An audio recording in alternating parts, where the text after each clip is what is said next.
So in this week's podcast, I talked to my friend Gid, and we get into his music, where it's going at the moment, who he's been singing for, who's been doing producing for. And we have a wonderful interaction with my niece, which was just comical, and it's the benefits of live filming. But it's a great podcast, and I really enjoyed talking to Gid. So I hope you enjoy it too.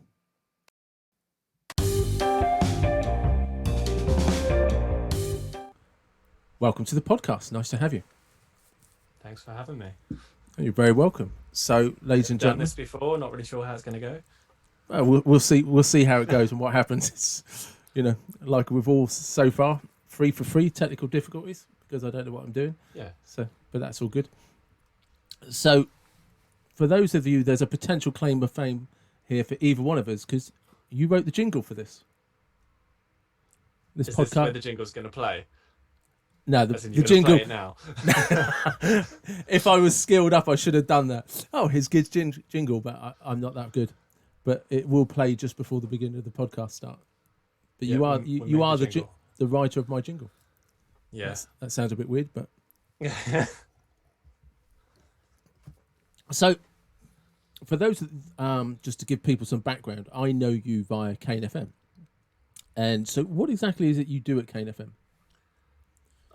So I guess first and foremost, I have a radio show that I do on Mondays 11 to 1 and Thursdays 11 to 1. Although not so much Thursdays now with the whole lockdown thing going on, it's been more of a Monday thing. It sort of started off like that. And then over the years, Kane FM has extended into a project called Mind Waves, where we work with young people that are sort of not in education, training and employment. And we teach them radio production, a little bit of music production, DJing, get them involved with the radio shows. And that's kind of, I guess my work has kind of evolved with that. And I kind of am much more involved with that side of things now over and above the radio shows. But I do still do the radio shows, but often there's going to be young people in there like observing what I'm doing and having a go, getting involved. And how do you get them involved? Well, radio is a weird one because sometimes when people see like the microphone, they freak out. So you can be like, oh, do you want to introduce the next track? And they'll be like, oh, can't do it. Which I was definitely like that, as soon as I started as well. That was my experience, the first time. Yeah, but once you've done it a few times, you're in and you're good.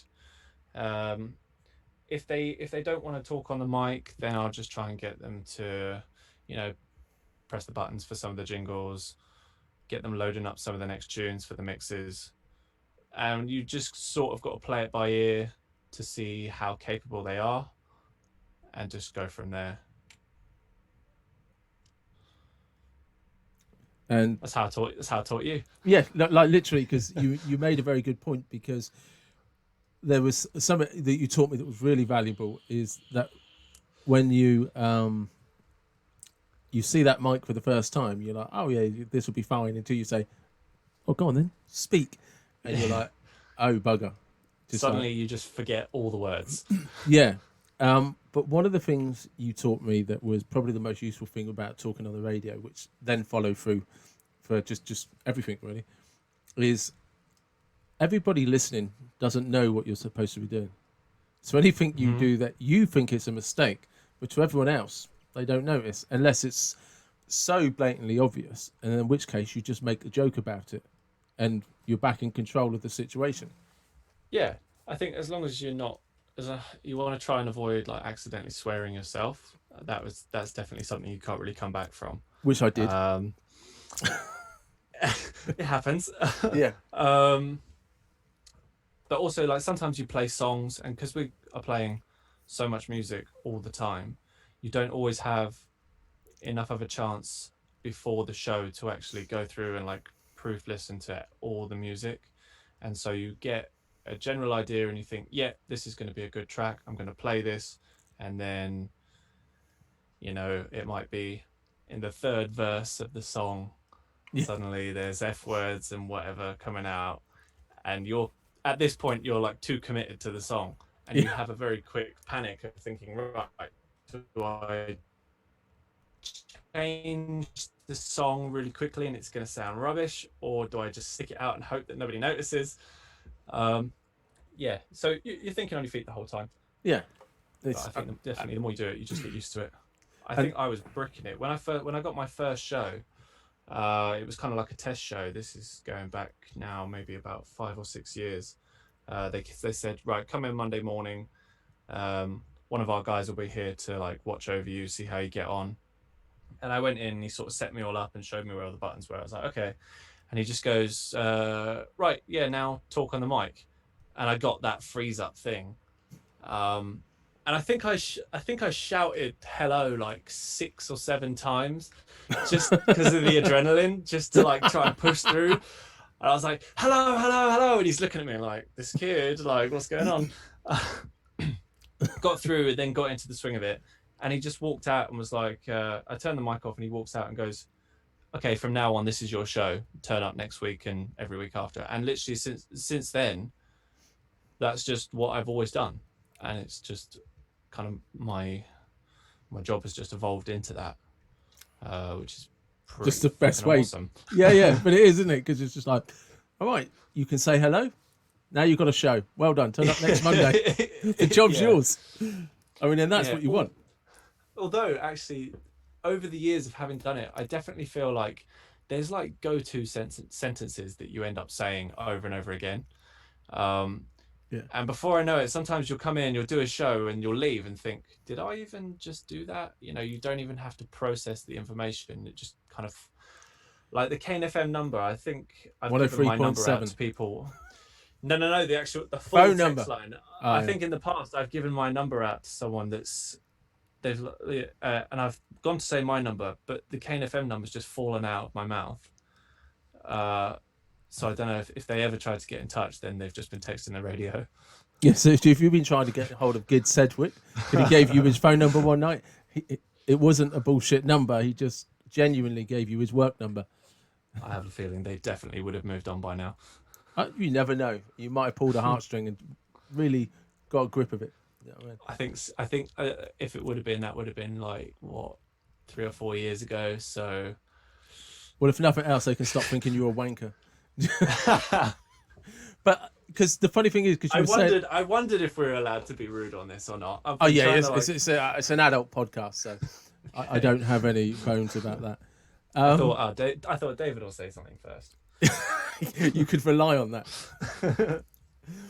Because it's interesting you say, because you were saying about the sentences, because I realised when I was doing the show that I have a radio voice.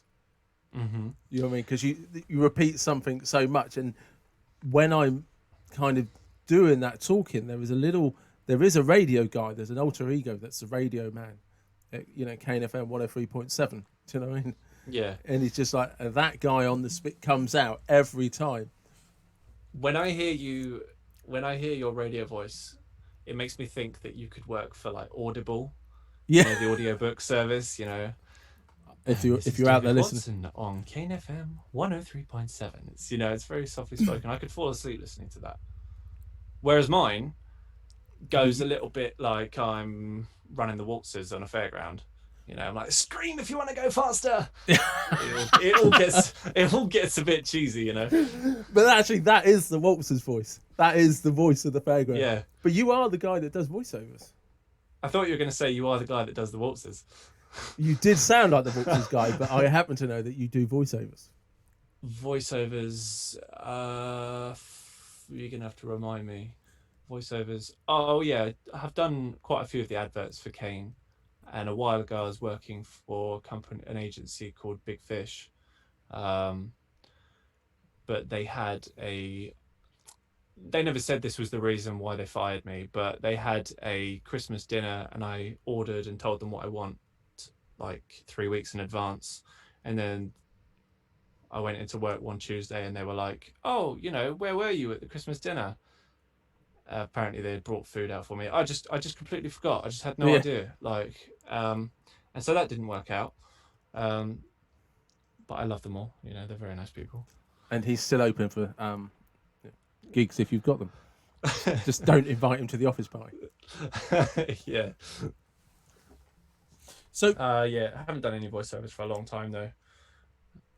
but there That was a just while kind of when you came were to a doing a natural few. close. Yeah. Yeah, yeah. I was doing lots for the Kane Radio, but I think they started to get a bit fed up with having my voice on all the radio. On all the adverts of the radio. Yeah. Which is understandable because you wanna mix it up, and also I think it can start to sound a little bit cheap if you end up using the same voice over and over. And I think there was even one where I recorded it. I tried to put on, you know, the guy at the waltzes accent. And I think I did a pitch shift to make it lower, make me sound a bit bassier and heavier, which worked for that one advert, but they were a bit like, right, this is ridiculous. We can't use you more. So now actually it's worked out quite well because a lot of the young people that we're working with for the Kane FM umbrella company, which is Mindwaves, a lot of the young people, if they don't want to be talking live on air, then a few of them are still up for talking behind the scenes and recording the adverts. We were literally doing that just last week. Oh, cool. Recording a new advert with one of the young people. And switching to a different type of recording, what are you working on at the moment? I am working on a long list of things, and I don't know if I'm allowed to say any names. It doesn't impact me. I mean, the more name dropping you can do, the better it is for me. But I don't think I'm allowed to, and B, I also don't like to because I get really nervous if I say right, this is happening, right, okay, and then it doesn't happen. You're a bit like, oh, wanker. Yeah, exactly. And I've often found in the music world is that lots of people want to say that they're going to do something great for you, but it never comes through. So your emotions kind of go on a bit of a roller coaster. 1 minute you think, oh my god, we're gonna be on Radio 1 or whatever, and then the next week it's like, oh yeah, it didn't happen. Then you're like, oh my god, we're gonna play at this festival, and it's like, oh okay, that didn't happen. And so I try to stay level-headed until the moment it's already happened. Because I mean, like everybody, 2020 has been a very strange year, but 2019 was a really good year for you. Yeah, but actually, 2020, yes, it's been shit for all sorts of other reasons, but for the music, because I've been at home a lot more and haven't been working, it's allowed me the opportunity to write and record so much more, and that's opened the door to a lot of these people that I'm now very excited to be working with. So it's kind of like a blessing in disguise. No, I've not been going out and about, but I don't know if I really care about that. I like staying in, Yeah. So just let some people who are listening to this, who is it that you had releases with last year? Last year the main one was Eland Bluestone. That was probably where things really started kicking off. But just prior to that, I don't think I would have met Eland if it wasn't through Duncan, who goes by the name Selector, and I never would have met them if I hadn't met Gav from 4. So it's kind of all been there's all a little bit of a chain that leads up to it, and then I wouldn't have met the people I'm working with now if it wasn't for Eland, and so it seems just like an ever-growing cycle like that. But we had Follow Me with Barely Royal, and then he got a ton of people to do remixes for it. We had Can You, which I think was just at the end of last year with Eland Bluestone. And he went on a world tour with that one as well, didn't he? That was part of his playlist. Yeah, I mean, he's a guy that's really doing it already. I think he's always been traveling around the world, and so just having a song with him has been really good exposure for me, and it's kind of let me be in a position now where if I try and work with other people, they're going to take me a bit more seriously. Yeah. So I remember seeing your Instagram feeds, and there'd be Eland, and you'd be like, "Oh, Sydney, Miami." Yeah, And, you know, yeah, and there was your track. Is it Can You? yeah. I'm still waiting for him to invite me to Sydney or Miami. I didn't quite get the invite on that one. Hint, But hint. your voice But was there. my voice, my voice was there, but I would have rather have been there. Yeah, I'll do a live performance. But he did invite me to Creamfields in the UK, which I think was it must have been 2019 because Yeah, this year it was. cancelled, wasn't it?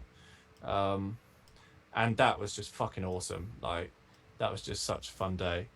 I mean, what is that like? When you literally, sorry to cut you off there, but you literally, you rock up to Creamfields, you know, you're in the car, you turn up, and I guess you're straight through to the, you know what I mean, the special guest entrance. I definitely felt like a bit of a superstar, yeah. And like, people were running up to Eland, you know, wanting to get like autographs and wanting to chat to him. Well, it's not so much autographs nowadays, is it? They just want to get a photo. Yeah. Yeah, and I don't know, I was feeling just pretty awkward. Like, I said to myself, right, well, I'm not gonna drink anything because, you know, I don't want to embarrass Eland, you know, as his guest. And I wanted to use the whole thing as like kind of like a bit of work experience, because that's where I want to be in the future, you know, if I can be. So to be able to go along as like a fly on the wall, it definitely showed me a lot of how things were going to be and how I wanted to conduct myself. And actually, I thought that Eland was like proper professional throughout the whole thing. But yeah, I was so rock and roll. I think I was eating a banana at one point. Like, it was banana and an iced coffee, and that was probably the most caffeine I had. But yeah, it was fucking sweet. Like, a great sense of like accomplishment. Yeah. Thinking, you know, you sort of go through this music life, and like I was saying with the emotional roller coaster, like, you do often wonder, like, oh, you know, maybe I'm just shit, like, and it's not going to go anywhere, or maybe I am good and it's just hasn't happened yet. You don't know. And so to just stand on stage and see and just think like, fuck, you know, my hard work has brought me to this point where I was kind of like living out a bit of a dream there.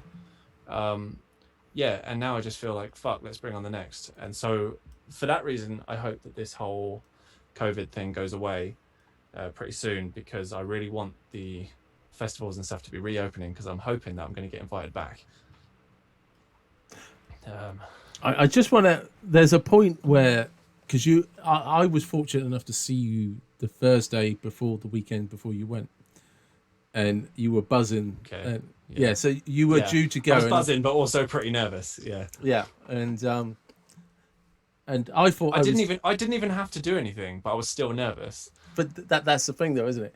But I just want, because there'll be other people out there who want this experience, and I just want you to kind of briefly, if you can, summarize what it was like as you kind of get to that main stage, and you know you're going on the stage, and like, I don't know how many people are at Creamfields. It's like, what's it, 20,000, 25,000 or so? Not sure. I couldn't tell you the exact numbers, but I think it varies across the weekend. It's definitely, it wasn't quite the main stage that we were on, but it's definitely more than a pub gig. Do you know what I mean?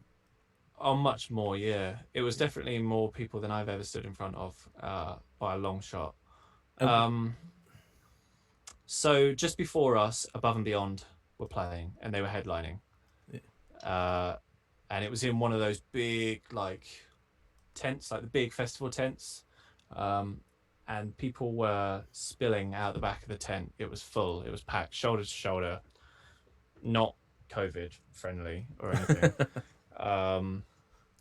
And I remember standing on the side of the stage whilst they were doing their set, and just thinking, oh, this is fucking scary. Because there were so many people. I like, and then what was really awesome though is they actually played the same song, song of mine and Eland's. They mixed it into their set, And then Pavo from Above and Beyond gave me like a little wave, like whilst it was on. I was like, that's my song. He knows who I am. Yeah. Yeah, it's really hard to not be a fangirl when you're on the other side of the fence. Like, I want to go up to him being like, oh my God, let's get the selfie. But at the same time, I'm trying to play it cool, you know? Yeah. Don't Like you want said, to embarrass him. Yeah, but like you said earlier, you're trying to learn the ropes to be professional, and like, oh, okay, this is what these guys do. So there's a part of you that has to step back and observe the protocols, I suppose, for want of a better term. Yeah, got to play the game for sure. But as they were playing their set, I remember just going really quiet and not really talking to anyone. You know, like the banana and the coffee had worn off, and So and rock and roll. yeah. So basically, I was bricking it a little bit. Bear in mind, I literally didn't have to do anything. All I had to do was walk on stage, jump up and down for a little bit, have a good time, and then fuck off again. But it's such a pivotal moment because it's like, that's my song. Yeah, and it's kind of what it represented as well, like all the years of hard work leading up to this point, and it just it kind of just meant so much that you thought, you know, fucking hell, you know, don't hit your head on the lights, don't trip over the wires, you know. I think Eland even said to me like a week before, he was like, oh, you got to make sure you're really careful because you won't have insurance and there might be pyrotechnics. Bear with me 1 second. As someone's lovely, it's just knocked on the door. Hold on a second. Is this a tea delivery service? No, it's my niece. Hello. Are you all right? Yeah. Did you just want to say hello? Yeah. Come here. Say hello to Gid. Hi. Hello, how's it going? So you won't get this on normal podcasts where your niece walks in. You probably can't hear me though because you got the headphones on. Can you hear him? Hello, how you doing? Good. Are you going to kick David out and we're going to do the podcast on our own now? No. No, don't worry. You don't have to. I'm only joking. Have you gone all shy? Pardon? Has she gone all shy? I don't know. Are you feeling shy? Yeah. Should I start talking to him again? Bye. Bye. So yeah, so that's live filming for you. I'm going to leave that in. Yeah. What did it's she? COVID. It's the reality. It is. It is. So did she say anything? Because she went. She suddenly like cat in the headlights. She said hi. We were chilling. Yeah. So for those of you who are listening to that, was my niece Lillian, who happened to walk into my office, and I'm going to have to get a sign up that says when I'm doing podcasts and recording. So you need one of the little lights that we have at radio that they flash red when someone's live. Yeah, definitely. So you were right at the big moment of explaining what it was like to walk onto stage. Oh yeah, so basically he said, yeah, be careful because there might be pyrotechnics. Don't want you to set on fire. And you're like, okay, that's just another thing to think about. But yeah, Above and Beyond did their thing. And then I think it was, so there was another singer there that works with Eland, a guy called Giuseppe, and he went on stage just before me. And so again, it was kind of cool for me to see what he did because he's had experience with that whole thing before. And then just as he went out, he had a can of Red Bull. I was just like, there you go, have a swig of that. And I don't usually drink energy drinks like that, but fucking hell, they work. Like, I suddenly just felt like I came to life and was like, yeah, I can do this. Well, because you're a water and green tea guy, aren't you? Oh yeah, hardcore. I've literally just finished my green tea and I've got a water on the go. Yeah. So Red Bull for you would just be like nuts. Yeah, wasn't into it, but it worked for the time actually. Yeah. But yeah, I definitely couldn't drink that on the reg.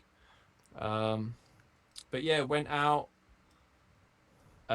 sang 2 songs. So one of them was Can You, which was already out, and the other one Paid for Love, which hopefully coming soon. I think I must have been on stage all in all about 10 minutes. Okay. But just fucking awesome. And then like the adrenaline, like driving home as well, because we didn't stay the night there because the guys had to get back because I was dropping another DJ off at Eland's. They had to get back. You know, had like more gigs coming up. Hang on a So for second. them- Someone else has just knocked on the door.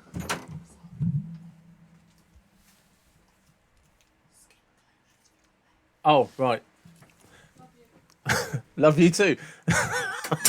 Love you. This is because What do you got? you know I ripped my leg open. Oh yeah. They've fuck. given me. Yeah, there's a whole story behind that, but I had the stitches Is it taken going all out. pussy? Not really, but right. This sorry for this for people who might actually be listening to this. But about 11 days ago now, I tore my leg open and ended up with 10 stitches. And there was a big farce yesterday getting them taken out, and I ended up at a walk-in clinic with a GP who just like, I have nothing to do to take these out with, but you've been sent here. So he just found a scalpel and took them out, and then just gave me these little itty bitty plasters and just put them on that was out of the first aid kit. And they're just Thanks. like, yeah. And he's just like, yeah. So my sister's very kindly just brought me some, I think, bandages to keep it together because it's a right mess. So anyway, let's finish this story about Creamfields. Where did we get to? Oh yeah, so I was dropping home a couple of the other guys. I just found it so surreal. Like for me, it was like a whole big day out. For them, it was just another day in the office. Yeah.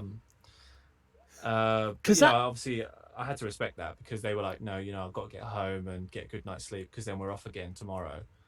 Whereas me, I'm like, oh, you know, I want to stay and I want to celebrate. But it was fine, you know. I definitely got more than I asked for anyway. Because I think that is something that's very strange. I mean, I'm fortunate, like yourself, I'm fortunate enough to have been around a couple of people that go on stage. And you get all buzzed up. And you're, oh, this is amazing. But they're working. And you think, like you say, there's this idea that it's all rock and roll and it's all like you hear, you know, in the news. And it's like, no, for a lot of them, no, I'm working. We go there, we turn up, I do my set, I've got to go home. I've got to get some sleep because I'm working tomorrow night as well. Yeah, I think I saw somebody reading a book backstage, which is so rock and roll, you know. Yeah, it's not the. That'll be me one day with the green tea. Yeah, you will. Green tea, Green tea banana. and banana.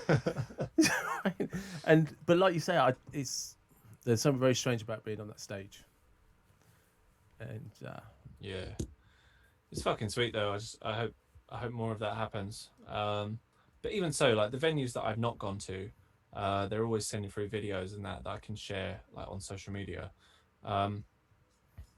And that kind of just is like just almost just as good, you know. You don't quite get the buzz, but yeah, it's still happening, and you think, wow, okay, like people are actually enjoying something that I've done. because you've experienced the atmosphere, so you've got something you can connect it to. Yeah, it's just so rewarding to see that it's like people are actually enjoying it, because I think as a musician for like so long, and so many other people will have experienced this, same as me, is that, you know, you put stuff out and you put stuff out and you put stuff out and there's just no traction on it at all, and you think okay, but then you just keep doing it because you enjoy doing it, and then it actually seems like as soon as I kind of took my foot off the gas of trying so hard to make people listen, suddenly people were listening. So yeah, I definitely just think if anyone is listening that is trying to get into music themselves, just keep fucking pushing it, because there's always going to be someone out there that's going to be pushing harder than you. So just be the person that's pushing harder than them. And how do you go about doing that? What is your kind of... I mean, it's a little bit different than when I first knew you, because you now do actually get people getting in touch with you. But what is it that you have to do? Just take every option that you have. I don't know, just like you just live, breathe, eat and sleep it, you know. I guess in a way lucky for me, because I really enjoy doing various styles of music.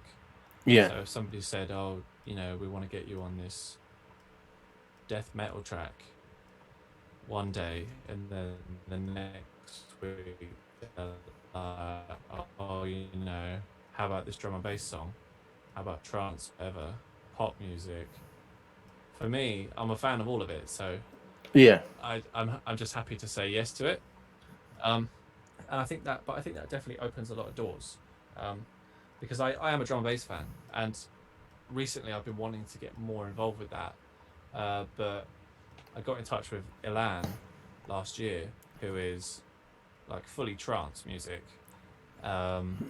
which I'm definitely into. I feel like it's a perfect match of like vocals and dancing, like at the same time. But that's definitely opened some doors now where I can now reach out to some drum and bass acts, and they'll start to take me a bit more seriously. They'll be like, oh, okay, yeah, you know, oh, I see that you've done this with X, Y, and Z. You know, maybe you are someone that we want to talk to. Yeah, I just think so once the ball starts rolling, just keep it rolling. Just do everything you can to keep it rolling.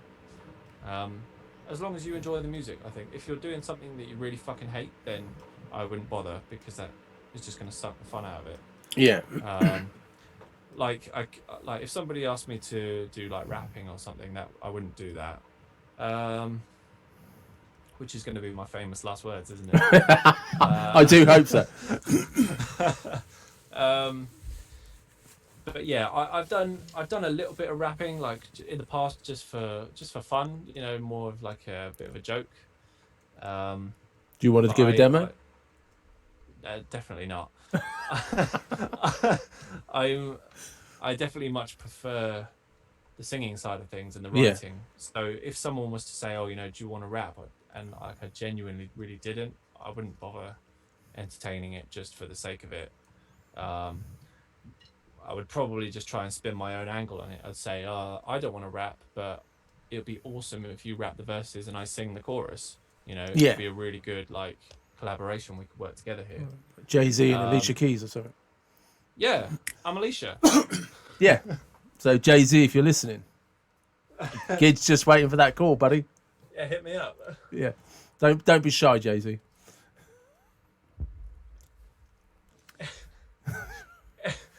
Anyone other but Jay-Z though. Personally not a fan. Unless he picked up that phone and rang you, then you'd be like, I'll do whatever you want, buddy. Somebody literally was saying this to me the other day. They said, oh, what would you do if Jay-Z called you? And I said I'd be a bit disappointed because I'm not a huge fan of his music. This is going to be a real Twilight Zone moment. Do you know what I mean? Any other rapper, you know, then I think I'd be up for that.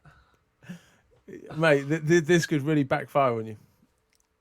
It's all right. I apologise in advance, Jay-Z, but I have a feeling he's not going to get upset if I don't like it. Are you suggesting he doesn't listen to my podcast? I love the idea that he's just writing a strongly worded letter right now. Yeah. To complain. Yeah. Dear Gideon, I would like to inform you. See, that's that audible voice you're doing again. It is. I'm going to have to hit them up for a gig. I reckon you could. So, who else have you been working with? Because you, oh yeah, well, yeah, we did. We got a bit sidetracked there, didn't we? We did. That was initially the question. Sometimes you just got to steer me back in. I'd rather you just let people talk and just listen. So we also have songs out just recently with Omiki. That's who I was thinking of. Bobina. Because Levy. Sorry, can I just go back to? Is it Omiki? Mm-hmm. Because he did a really cool video. There's clips of it on your Instagram. Yes. Oh, is that the one with the world spinning round?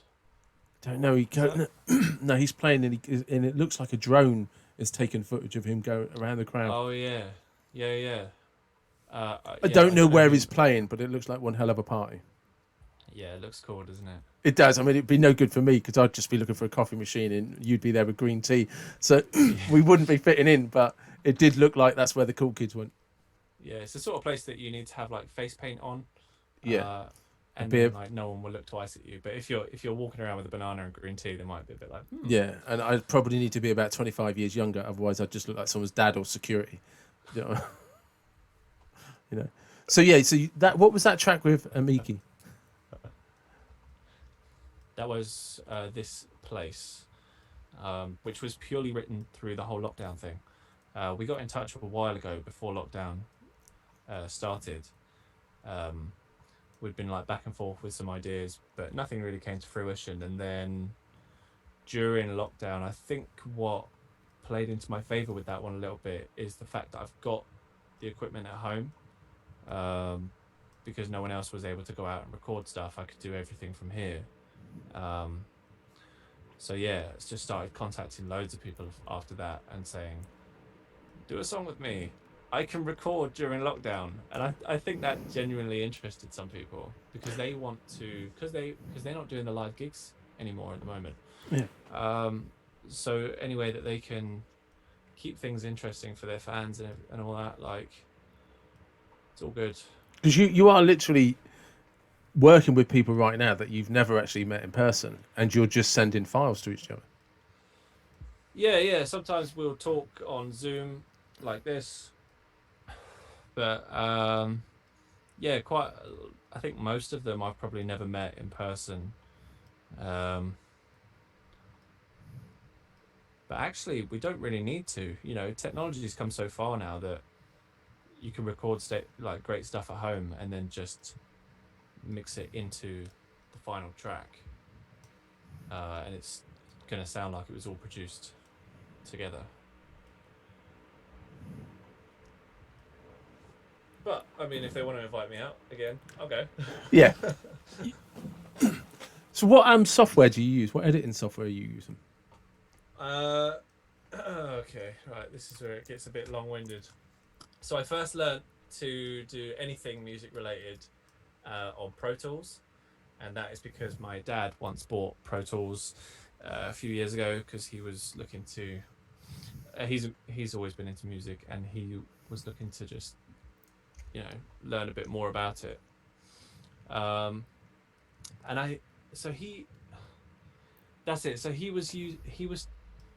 He was trying to practice out like some new techniques and that using Pro Tools, and he needed a singer to record something so that he could then work on it.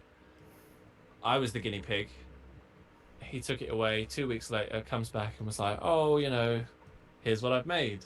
Like, he was like really pleased with it, and I had to be kind of brutally honest and say like, "This isn't great."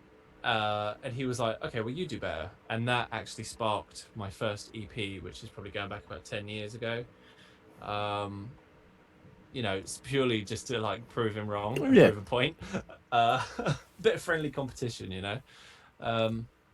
But so ever since then, I've been using Pro Tools mainly for audio stuff. And then over the years, I was in a band. So not really having to worry too much about stuff like that. And then when the band fell through, I wanted to start getting more into the electronic music side of things, and that's where I got Ableton Live and started learning to actually put the music together. And now I have a bit of a long-winded process where I'll make the instrumental on Ableton, I'll then record my vocals in Pro Tools, and I'll then take my vocals out of Pro Tools and put them back into Ableton for like a final mix. And there's Logic on here as well, but I just never really got to grips with it. Although I might have to soon, because Pro Tools are telling me that I have to pay another £400 if I want to still use the software, which I feel is kind of unfair, seeing as I already paid £400 when I bought the software. Yeah. It's like a renewal license. That's not an annual fee, though, is it? Well, it turns out it is. Yeah. I was contacting them saying, you know, it's not working, and they were like, yeah, you got to pay again. So anyway, I've been resisting about actually moving over to Logic now, and Hills was helping me with that the other day, actually trying to help me. That's a shout out to Alex Hills.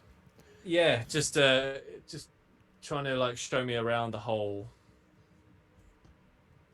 the whole software saying like this is that and this is that.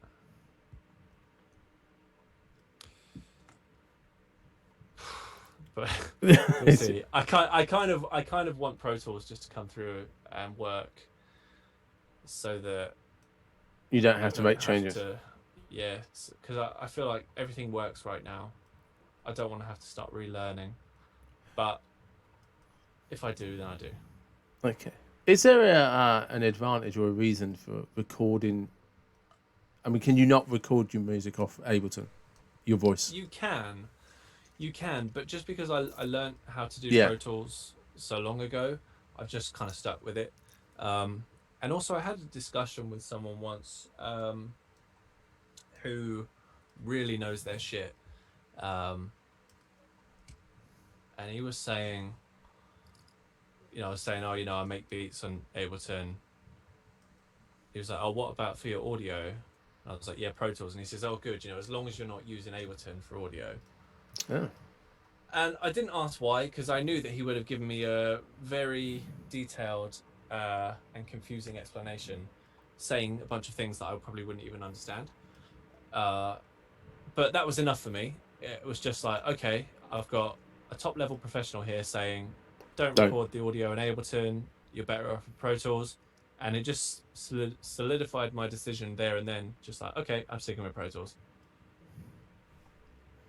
See, I always find that fascinating because having sat in a studio with you, having seen you work, and then you come back and tell me about people that you just like, yeah, no, I don't know shit, and that they know all, and I find these levels fascinating. Do you know what I mean? But I wonder then also that they probably go into a studio with people above them, and probably think themselves, oh, I don't really know much. Yeah, it's a good job I don't turn up. They'd be like, are you making tea or something? So what is your process? To write a song? Start to finish, how does it work? Well, to be honest, each song kind of varies. I think my personal favourite way of doing things... Sorry, can you still hear me if I'm back here? Yeah. Yeah, cool. My personal favourite way of doing things is... If it's like a collaboration, then whoever's making the instrumental, I prefer if they send me the instrumental first. Pretty much as close to finished as possible, which allows me to fully understand the vibe, fully see how I want to go with it, and you understand more how they want to go with it, so you know what it is that they're after. So I prefer if they send me an instrumental, and then I'll sit down, start writing the top line vocal for it, which 9 times out of 10, there's never really a process for that. It's more just like I'll sit down and in my head I'll be like, oh, da, da, da, da, da. And I'm like, oh, da, da, da, da, da. And I'll be like, oh, there was another. And I think, okay, that kind of worked. What did I say there? And I'll write that down. Okay. And then start building around it. Which I know is definitely not a very structured way of doing things. But it's just what works. But there are other times as well where I'll make the instrumentals for a lot of my own personal tracks. I'll make the instrumental, and then in a similar way, I'll stick the vocals over the top. Sometimes you do have to write a vocal first, which is all right, but I just feel like you end up shooting in the dark too often because, they say, okay, yeah, we're looking for a vocal. So you write something, you send it, and they go, oh, actually, we were looking for something that more suited this. And yeah. It's a bit like, okay, well, if I knew that, I could have maybe tailored it a bit more beforehand. So, but yeah, I mean, if that's how we have to do some of them, I have found actually that some producers do prefer to do it that way. They prefer to have the vocals stem first and then build the track around it. Okay. Which I guess, in a sense, is kind of a good learning curve for me because I need to just have more experience in all the different methods of doing things. so I'm prepped if it comes. Going back earlier, like much earlier, what was the band? Because you were in a band, weren't you? Yeah. Had some success as well. You did actually play some live gigs and festivals, didn't you? Yeah. So the band was called Following Foxes, and it was myself, Alex, George, and Steve. Yeah, I think we got to a point where we were playing gigs, all of them in the UK, almost every weekend. Yeah, I love that, and I feel like I would love to be in another band as well. I don't know if I have the time to commit to another band right now, but I really enjoy just the hanging out side of it as well. Like, because you're spending so much time with each other, you become real good friends, and you're going off on all these different adventures together. So that's fucking awesome. But definitely it kind of can wind you down a little bit as well, because often your time spent together is focused on the practices, Yeah. or the gigs, or recording a music video, or recording the next song, or writing the next song, and then you actually kind of lose the hangout side of things and the general It becomes you work. normally have. Yeah, in a sense. But yeah, I really loved being in a band, and maybe one day I will again in the future. But I think if I was gonna do it, it would probably be more of just a hobby, and not really try to go too nuts with it. I definitely have a problem where I take control too much, and really I'm like 100% or no percent. Yeah. So I would need to find a balance there, because right now with work and everything, I just wouldn't have the time to be able to give 100% to it. And I wouldn't really want to be in a band right now if I was not, Yeah. That's a battle I've been going on in my head for a while. Like, do I want to do it? Don't I want to do it? So how long was? I don't even know who I'd be in a band with right now, though. But I've got Hills, who I know is always keen, but was he originally part of Following Foxes then? yeah. Okay. Yeah. And how long was the band together for? Well, it went a bit up and down at the beginning, because so initially it was Steve, me, Tom, and Tom. Yeah. And we got this set ready to go, and pretty much just as we were like, okay, cool, let's start booking some shows, both Toms left. Oh. And it was like, okay, right, we're back to square one here. And that's where then eventually George and Alex Hill came in. Yeah, so I guess the band was, I really don't know. I want to say maybe about 3 years is kind of when it was really happening. But it was so long ago now that I might be getting some of my dates mixed up. But yeah, that was really, really cool, doing that. And what was that like? Because you did festivals, you had merchandise, you had, you had a few fingers in all the pies. Kind of, it was nearly the full-on experience. Yeah, it was cool, but it's definitely much harder being your merch designer and the merch creator and the merch seller, and the video shooter and the photo shooter and the recorder. Although shout out Stefan, who actually got involved with us. It becomes like just a bit of a impossible task when you're trying to do all of these jobs, when really your focus should be on the music, but then you can't really be pulling in managers and other people to do that work for you when you're a band just starting out. Yeah. No one's going to want to do that, because why would they? So you kind of have to be the full package, which we were trying to be, but in the end, it just didn't really work out. Because that's kind of bringing it back to current day. That's probably still one of the hardest things, and especially for any up and coming guys out there, is despite the fact you have actually had genuine success, you're still having to grind. You're still having to connect and drive it forward yourself. And I'm not sure that ever really changes. Yeah, I think I'll definitely. I mean, I do already feel a lot of satisfaction of where I'm at now, but I don't see anything wrong with always striving for more, as long as it's not an unhealthy obsession. Yeah. And you're still able to, have a life around it. Then yeah, I think why stop there? Just let's see how far we can take this, and just keep pushing it. So how are you? I mean, obviously, I really just wanted this for reference for other people. It's like we've gone through kind of just how you get to write music, but how did you make those contacts? Like what were you doing?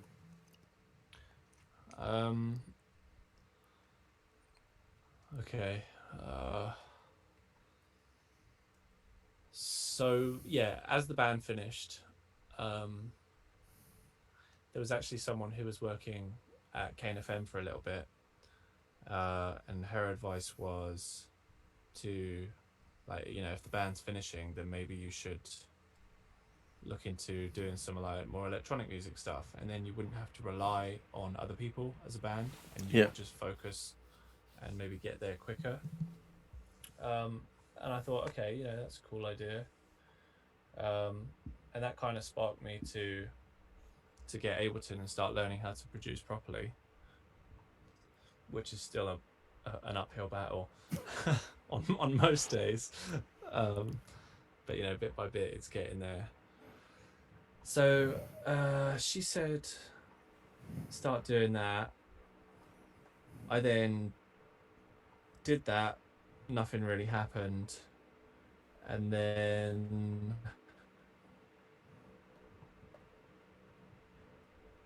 it was really all of this started out with Belly Royal and the track Follow Me that we did, because Belly Royal I think is a local guy that was putting out tunes, and I received one of his songs that he just released, and I said, oh, I want to play this on the radio. And he was like, oh, thanks. And we just got talking that way, and I just said, look, if you're looking for vocals, I'd love to work with you. And he was like, yeah, cool, and you kind of think nothing's going to happen from it, but at least I've said it.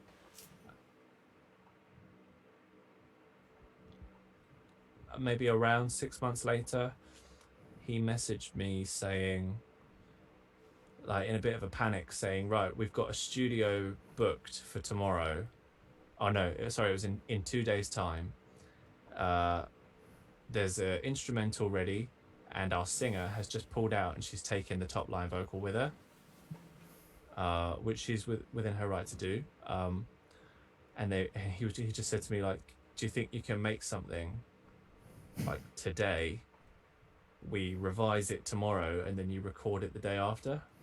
And I was just like, this is where I come in, and because I got the equipment at home, I was able to just get straight onto it. Sent something across and he was like, yeah, I'm into it. The day after that, we were in the recording studio making it happen. And then he got a load of people to remix it, and it was the people that remixed it that were kind of other people that I wanted to get involved with. And so I just thought, right, well, now is the best, like, as good a time as any to reach out to them and say, hi, you've remixed my song, the one I did with Bailey Royal. Do you want to do a separate track together? And a few of them came through. And then nice. It was Gav. Yeah, it was Gav from 4, who I mentioned earlier, who put me in touch with Duncan Solector. And the track I did with Duncan never got released. But then, maybe another 6 months after that, Duncan just messages me out the blue and says, I'm just chilling with my friend right now. I showed him that song we were gonna do, and he really likes your voice. Do you want to do a track with him? And I was like, yeah, I'm definitely up for that. Who is it? And he's like, oh, it's Bluestone. Anyway, so I Google Bluestone, and I was like, holy shit! Like, Yeah. yeah, I'm fucking on that. And I try not to be too superstitious in life, but it was actually the day of my birthday that Eland actually messaged me. Yeah. Okay. And I was like, oh, it's happening. So yeah, and then it must have been a week after that, I went down to Eland's. We recorded this track, and then I think it was like a week after that he was playing it in Sydney. That's pretty. That's rock and roll right there. Yeah, we recorded it, and then a week later he's in Sydney playing it. Yeah, man. Oh, he's so talented, man. He works so fast as well. Like, it's impossible to keep up with. It's really cool as well because he could see that I was trying to learn a lot from what he was doing. But it was that classic situation where I was like, he's like, oh, you're taking notes. And I'm like, I'm looking thinking, I am so lost. I don't have a clue. Or like, I am way behind on all of this. Welcome to my world when I'm doing music stuff with you. Yeah, but it also just made me think, right, okay, I just really need to put my focus on what it is that I'm good at. You know, which is the writing of the top line and delivering it. And let the professional producers be the producers. And that situation is definitely what's been working for me lately. Cool. And that's probably a fantastic place to stop it.